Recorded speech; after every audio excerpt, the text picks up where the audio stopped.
दिल्ली के ग्रामीण इलाकों में बदलाव की तैयारी है। पीडब्ल्यूडी मंत्री परवेश साहिब सिंह वर्मा ने घोषणा की कि मास्टर प्लान 2041 जल्द लागू होगा। इसमें 48 गांवों का शहरीकरण होगा और उन्हें बुनियादी सुविधाएं भी मिलेंगी।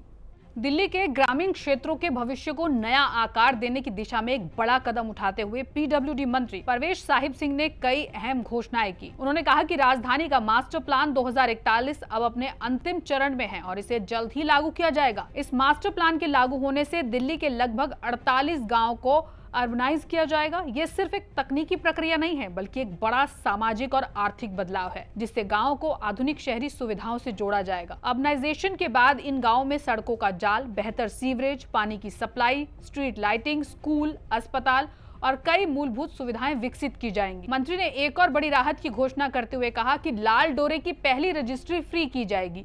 ये फैसला हजारों ग्रामीण परिवारों को सीधा सीधा लाभ देगा, जो सालों से अपनी संपत्तियों के वैध दस्तावेजों का इंतजार कर रहे थे। इससे संपत्ति संबंधी विवादों में कमी आएगी और लोगों को कानूनी सुरक्षा भी मिलेगी। परवेश सिंह दौलतपुर गांव पहुंचे, जहां किसानों के अनशन को खत्म करवाने में उन्होंने महत्वपूर्ण भूमिका निभाई। उन्होंने किसानों से बात कर उनकी चिंताओं को समझा और स्पष्ट आश्वासन दिया कि उनकी सभी मांगों पर गंभीरता से विचार किया जाएगा। मंत्री के सकारात्मक रुख और भरोसेमंद संवाद के बाद किसानों ने अपना अनशन खत्म कर दिया। उन्होंने कहा कि हमारा मकसद सिर्फ योजनाएं बनाना नहीं, बल्कि जमीन पर उन्हें पूरी ट्रांसपेरेंसी और जिम्मेदारी से लागू करना भी है। मास्टर प्लान 2041 दिल्ली के गांव की तकदीर बदल देगा और ग्रामीणों को शहर जैसी सुविधाएं देने का एक माध्यम बनेगा। मंत्री ने संबंधित विभागों और अधिकारियों को निर्देश दिए कि इस योजना से जुड़े सभी काम समय पर और जनहित को ध्यान में रखकर पूरे किए जाएं। इसके साथ साथ दरियापुर खुर्द गांव में नए चौपाल का उद्घाटन भी किया गया।